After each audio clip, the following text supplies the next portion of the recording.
아마입니다. 시저입니다. 어제 장은 3대 지수 모두 하락으로 마무리, 반도체도 하락으로 마무리. 그래도 생각보다는 장 초반에 하락을 약간 만회해준 모습, 인텔과 애플의 지수 선방이 있었죠. 그러니까 현재의 장세는 전체적인 미국 지수는 힘이 꺾이고 있다. 이제 하락장으로의 진입이나 조정장으로의 진입이다. 뭐 이렇게까지는 아닌데 급격한 과열을 식히고 있다. 현재까지의 상황은 그렇습니다. 과열이 식어가고 있다라고 판단해 주시면 되겠습니다. 그리고 월가의 세력은 그동안 오르지 못했던 빅테크로 폭탄 돌리기를 하면서 지수를 방어하고 있다. 그런데 그렇게 오르지 못한 빅테크로 폭탄 돌리기가 다 끝나면, 한마디로 모든 빅테크들이 다 오르고 나면은 결국에는 한 차례 조정이 시작되겠죠. 현재 그런 과정인 것 같습니다. 그렇기 때문에 현재 장세는 자기 자산을 방어를 할 수 있는 플랜을 짜야 한다.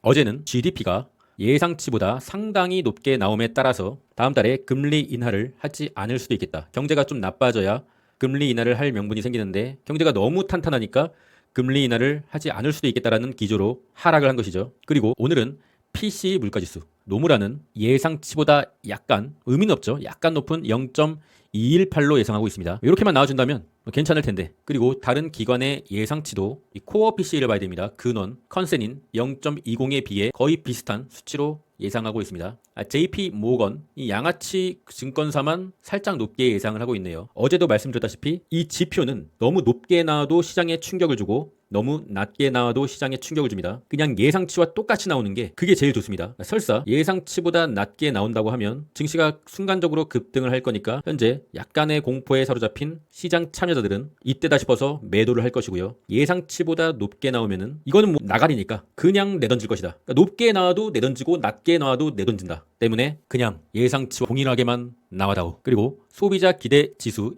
기대 인플레이션은 시장에 크게 영향을 주진 못할 것 같아요. PC가 제일 중요하다. 나스닥 지수를 보면은 블랙홀을 터치하고 이제는 좀 조정의 기로, 지지라인은 중앙 이평선, 현재로서의 간격은 약간 마이너스 1% 정도. 여기까지 다시 들어와도 나스닥이 뭐 끝났다거나 상승장이 끝났다거나 뭐 그런 건 아닙니다. 조정의 시작은 적어도 이 파란색 상승의 채널을 이탈할 때, 이때가 조정입니다. 여기가 조정이에요. 뭐 이렇게 가고서 이렇게 뭐 갈 수도 있는 거니까 그거는 일반적인 나스닥의 흐름이다. 하지만 우리는 여기에서 우리의 계좌에 찍혔던 그 수익금이 눈에 아른아른 거려서 현재 많이 힘들 수가 있는 것이죠. 그래서 말씀드렸잖아요. 여기 블랙홀이라고 부분 익절하시라고. 셉의 레버리지의 경우에 4시간 봉을 봤을 시 일단은 여전히 이 파란색 음영의 메인 상승의 채널의 구간 들어왔다가 다시 반등을 해줬습니다. 일단은 뭐 그렇게 나쁜 상황은 아니에요. 다만 4시간 봉의 이평이 꺾이고 있기 때문에 증시가 힘이 없어지고 있다. 어느 정도 마음의 준비는 해야 되는 것이죠. 오늘 밤에 만약에 PC가 호조로 나왔을 경우에 상승을 하더라도 현재 기준으로 한 0.3% 상승을 하더라도 중앙 이평에 맞고 떨어질 수가 있다. 시작된 거죠. 중앙 이평선의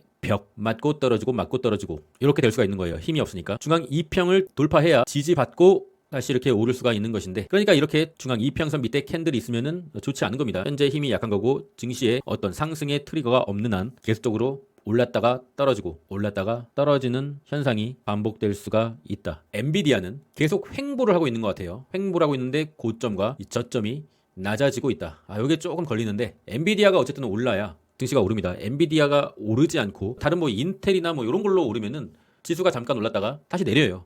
걔네들은 시총이 작으니까. 미국 주식 그 자체인 엔비디아가 올라야만 미국 지수가 오른다. 그런데 엔비디아가 약간의 하락 쐐기형을 그리고 있다. 하락 쐐기형 후에 쐐기형을 돌파하지 못하면은 일목균형표 하단 162달러까지 내릴 수가 있는 것이죠. 그러니까 현재는 좀 조심조심해야 돼요. 한마디로 너무 욕심을 부리지 말고 짧게 끊는 단기 매매만 해야 할 때. TQ도 저항선을 맞고 지금 떨어지는 모습. 지지라인은 94.8달러. 여기를 이탈하면 안 됩니다. 반도체는 5일선을 좀 이탈했다가 다시 5일선 저항, 급등주의 기본적인 요건은 5일선을 이탈하지 말아야 된다. 5일선을 이탈했기 때문에 다시 5일선이 저항이 된 겁니다. 5일선 뚫어줘야 돼요. 그렇지 않으면은 5일선이 꺾이면서 맞고 떨어지고 맞고 막 이렇게 할 수가 있다. 그나마 엔비디아가 아직 명확하게 꺾이지 않았고 인텔의 선방으로 반도체가 선방을 하고 있는 거죠. 현재 증시의 대장은 반도체예요. 속설의 지지선은 오늘자 기준으로는 29.5달러. 깨지면 안 되겠죠. 깨지면은 증시의 상승 모멘텀이 깨지는 겁니다. 테슬라는 어제 일간 순매수를 보니까 TSLL 개미들이 이제 또 눈치를 챈 거지. 이제서야 이제 테슬라를 이렇게 2배 레버리지로 이렇게 사니까 월가의 세력이 그래 내가 너희들의 계좌를 불려줄게 하고서 테슬라를 올려줄 리가 없잖아요. 그러니까 키움전사의 일간 순매수에 TSLL 또는 테슬라가 상위권에 올라주면은 그날은 테슬라가 못 올라요. 현재 테슬라는 아쉽게도 5일선을 이탈했다. 급등주의 기본 요건인 5일선을 이렇게 타고 오르는 과정이 어제부로 끝난 것이죠. 그러면은 우리가 상식적으로 생각해봐야 되는 지지선은 이 검정색 라인, 4시간 봉으로 봤을 시 이 검정색 라인이 되지 않겠느냐. 이 검정색 라인을 이탈하면은 강한 확률로 300달러 후반까지 열리게 된다. 오늘자 기준으로는 418달러를 지켜줘야 된다. 이탈하면은 1차적으로 일목균형표 4시간 봉의 상단 라인 406달러의 지지선이 있긴 있습니다. 그러나 단순 지지선일 뿐 그것이 테슬라의 브레이크는 되지 못할 것이다. 그러니까 키움전사님 제가 부탁드렸잖아요. 테슬라 좀 사지 말라고. 이제 와서 테슬라를 왜 삽니까? 보유자의 영역인데 뭐 좀 1% 2% 먹겠다고 사지 마세요. 도와주세요 좀. 저도 좀 먹고 살아야 되지 않겠습니까? 테슬라. 현재 이 좋은 상황에서 메인 상승의 채널 상단 여기를 돌파해줘야 테슬라와의 이별을 하는데 여기서 또 부침을 겪네요. 정말 어려운 종목인 것 같습니다. 그리고 이제 애플을 보면은 다시 한번 직전 고점을 돌파. 이제 신고가가 얼마 남지 않은 것 같습니다. 개인적으로 저는 AAPU 애플 2배 레버리지를 한 20% 이상의 수익을 보고 어제 매도를 했습니다. 먹을 만큼 먹었고 애플 본주라면 모르겠는데 2배 레버리지니까 애플이 혹시나 조정이 왔을 시 상당히 좀 이 2배짜리는 타격이 올 수도 있겠다라고 생각해서 뭐 줄먹을 했다고 보시면 됩니다. 매도는 했지만 애플이 이제 최고점 라인이 얼마 남지 않았기 때문에 좀 돌파를 해줘서 전체 지수를 좀 끌어올려줬으면 하는 강력한 바람이 있고요. 중소형주들은 이제 다 무너지고 있죠. SMR의 4시간 봉을 봤을 시 이 검정색 라인, 검정색 라인 좀 기가 막히게 좀 지켜주고 있어요. 그래도 어제도 급락 후에 지켜줬다. 이 검정색 라인 오늘자 기준으로는 36.7달러 정도가 돼 보이는데 여기를 이제 이탈을 하면은 이제 또 하방이 열리는 거니까 4시간 봉의 저점을 이은 이 검정색 라인을 기준으로 트레이딩을 하시면 될 것 같습니다. 조비도 약간의 수익 실현을 했습니다. 일단 2평이 무너졌기 때문에 그리고 다시 한번 올라줘서 이제 2평이 저항이 된다. 2평을 뚫어주면은 다시 한번 상승길이 열리게 되는데 현재는 아리까리한 상태입니다. 인텔은 뭐 당연히 축하드리고요. IBM을 한번 볼게요. 현재 증시가 좋지가 않은데 후발주자로서 상당히 좀 괜찮은 퍼포먼스를 보여주고 있어요. 5일선을 이탈하지 않고 타고 올라가고 있다. 그러면 증시의 상승이 여전히 지속된다는 가정하에 다시 2평을 맞으러 내려오면 단기 매매 정도는 할 수 있겠다. 5일선을 기준으로 이렇게 갈 수도 있는 것이죠. 오늘의 가격은 273달러 정도. 단기 매매로만 접근을 하셔야겠죠. 증시가 꺾이면은 다시 한번 일목균형표 상단 265달러까지 열릴 수가 있기 때문이죠. 코인의 공포지수는 28. 조금 있으면 이제 극도의 공포의 구간 익스트림 피어로 진입할지도 모르겠습니다. 현재 코인은 상당히 좀 좋지가 않은 상황. 테더의 차트를 보면은 이 테더도 마찬가지입니다. 차트는 다 똑같아요. 오늘 장 시작가가 볼린저 밴드 둥둥이었습니다. 코인을 테더로 바꾸는 시장 참여자들이 상당히 많다는 거였죠. 그리고 그것의 정점인 볼린저 밴드 둥둥이 나오고 살짝 내려오곤 있으나 문제는 이거예요.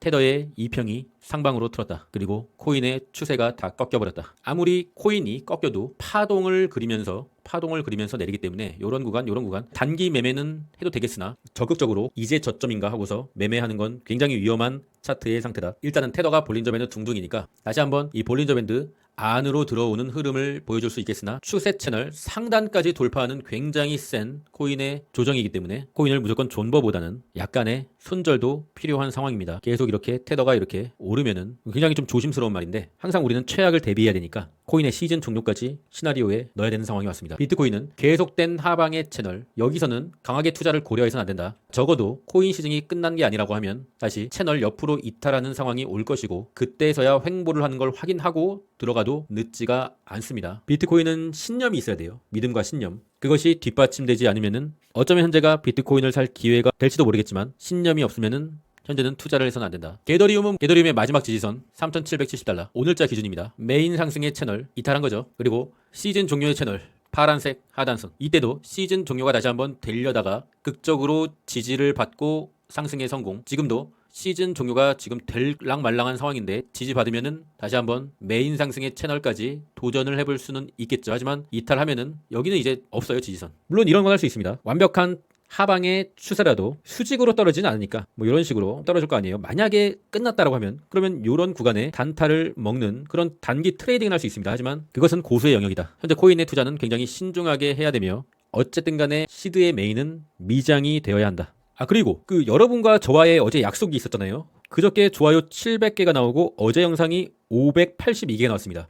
우리 약속을 한번 했었잖아요. 어제 800개를 달성하기로 할 수 있었잖아요. 여러분 이렇게 700개 할 수 있었잖아요. 할 수 있는데 안 하는 거는 그것은 좀 좋지 않은 상황입니다. 할 수 있으면은 해야 된다. 여러분 할 수 있습니다. 요즘 멤버십에서는 당연히 트레이딩도 하고 있지만 현재의 트렌드가 뭡니까? 돈의 가치가 점점 쓰레기가 되고 있는 것이죠. 환율도 많이 올랐고요. 그래서 3일 전에 저는 이제 멤버십에서 말씀드렸어요. 돈을 원화로 갖고 있으면은 그 돈은 쓰레기가 된다. 달러로 전부 바꿔야 된다. 그리고 오늘 보니까 며칠 전에 제 자산 중에 원화로 갖고 있는 이 돈을 달러로 바꿨거든요. 이 달러로 바꾼 후에 오늘 보니까 한 40만 원 정도가 늘어나 있었습니다. 어떤 분에게는 40만 원 정도가 작은 돈일 수도 있지만 저에게는 큰 돈이거든요. 그냥 원화를 달러로 바꾼 것밖에 없어요. 뭐 투자를 한 것도 아니고 그냥 바꿨을 뿐이다. 그런데 그 타이밍이 좀 적절했던 것이죠.